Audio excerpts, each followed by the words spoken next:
நான் சின்ன வயசுல இருக்கிறப்ப எங்க வீட்டுல வந்து விவசாயம் பண்ணுவோம்ல, அப்ப அந்த விவசாயத்துல வந்து நெல் விளைஞ்சுன்னா அதை அறுத்துட்டு எடுத்துட்டு போய் செஞ்சில தான் போடணும் கமிட்டில. அப்ப என்ன பண்ணுவாங்கன்னா எங்க ஊர்லாம் வந்து அப்பெல்லாம் வந்து இந்த மாட்டு வண்டி தான். மாட்டு வண்டியில வந்து நெல் மூட்டையை ஏத்திக்கிட்டு ஒரு 20 மூட்டையில இருந்து 18ல இருந்து 20 மூட்டை ஏத்துவாங்க. எனக்கு அதான் ஞாபகம் இருக்கு. ஆனா மாட்டு வண்டி வச்சிருந்தா சொல்லுங்க எவ்வளவு வந்து ஏத்துவாங்க. 20ல இருந்து 25 மூட்டை ஏத்துவாங்க. 2 மாடு வந்து இந்த 12-15 கிலோமீட்டர் அவ்வளவு தூரம் ஏத்துன்னு போவோம். அது மாதிரி போறப்ப என்ன பண்ணுவாங்க, மூட்டையெல்லாம் ஏத்திட்டு அது மேல வந்து ஏறி எங்க அப்பா உட்காந்துப்பாரு.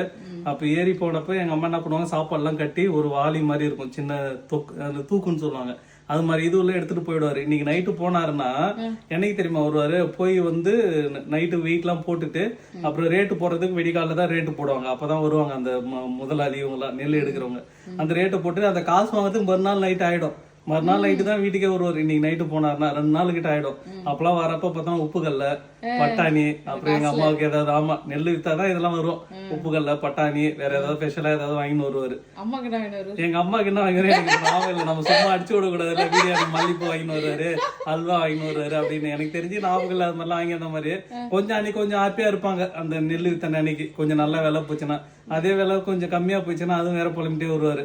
550 ரூபா போட்டுட்டா ஒரு மூட்டையை, நான் 1000 ரூபா வரும்னு நினைச்சேன் அப்படின்னு. 600-700 ரூபா போடுவாங்கன்னு போவாங்க.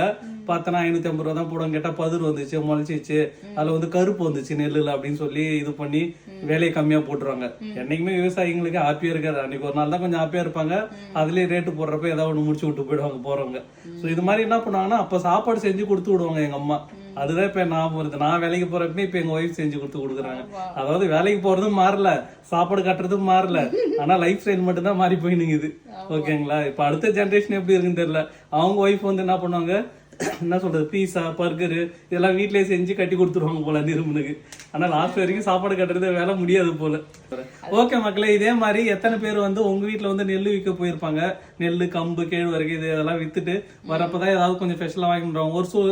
ஒரு சில ஏரியாவில் வந்து பாத்தீங்கன்னா வந்து இந்த மக்காச்சோளம், சோளம் இதெல்லாம் விற்பாங்க. ஸோ இது மாதிரி ஏதாவது வித்துட்டு வரப்போ உங்க அப்பா அம்மா ஏதாவது அப்பா ஸ்பெஷலா ஏதாவது வாங்கிட்டு வந்திருந்தாங்கன்னா உங்களுக்கு ஞாபகத்துல இருந்தா அதையுமே கமெண்ட் பண்ணுங்க. நீங்களும் இதே மாதிரி ஏதாவது வெரைட்டி வந்து உங்க ஹஸ்பண்டுக்கோ இல்ல உங்க ஒய்ஃபுக்கோ செஞ்சு கொடுத்து அனுப்பிச்சிருந்தீங்கன்னா கமெண்ட்ல சொல்லுங்க. இல்ல உங்க அப்பா அம்மா தம்பிக்கு யாருக்குன்னா கொடுத்தீங்கன்னா அதையுமே கமெண்ட்ல சொல்லுங்க.